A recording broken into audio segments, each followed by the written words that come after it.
Teori dan misteri di SpongeBob Part 3. Gue punya teori, Gary itu bukan hewan peliharaan biasa. Dia bukan sekedar siput, tapi dia adalah makhluk multidimensional yang lebih tinggi dari karakter-karakter di Bikini Bottom. Dan gue share beberapa buktinya. Yang pertama, Gary punya jiwa leadership yang tinggi. Di episode Grooming Gary, saat semua hewan didandanin untuk kontes hewan, Gary marah dan akhirnya pidato di depan semua hewan peliharaan. Dan dia berhasil membakar amarah hewan-hewan lain untuk memberontak supaya nggak usah didandanin. Next, Gary itu cerdas banget, jenius banget. Di episode New Student Starfish, kita lihat dia bisa buat kopi, buat roti bakar untuk SpongeBob. Tapi oke lah, itu mungkin diajarin biasa lah. Tapi lebih dari itu, Gary jenius. Dia bisa baca koran. Di episode Rock a Baby Valve, episode Junior si kerang kecil itu, di awalnya kita lihat Gary baca koran. Dan dia meremehkan SpongeBob yang coba bermain dengan karet koran. Coba lihat ini.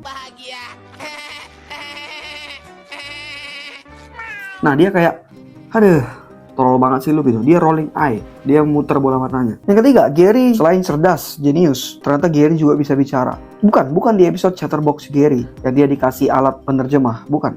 Tapi di episode The Secret Box, saat SpongeBob mau menyelinap malam-malam ke rumah Patrick untuk melihat kotak rahasia Patrick, Gary udah mengingatkan ide itu buruk. Dia bilang begini, Patrick won't know and I'll have my own little secret. Good idea, eh, Gary?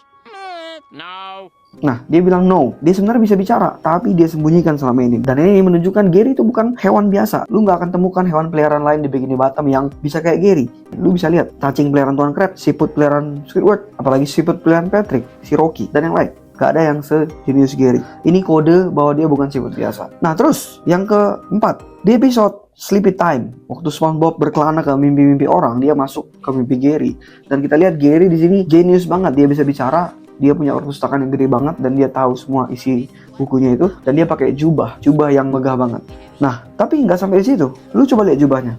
Jubahnya itu kayak nggak asing, kayak Bubbles, alien lumba-lumba yang adalah penjaga alam semesta. Di SpongeBob the Movie, Sponge Out of Water, kita lihat jubah mereka sama. Dan di sini gue yakin Gary adalah alien sebenarnya. Alien yang diutus ke Bikini Bottom untuk menjaga Bikini Bottom. Karena dia mungkin alien yang masih junior, jadi belum ditugaskan menjaga alam semesta seperti Bubbles. Jadi sebenarnya Gary ini alien.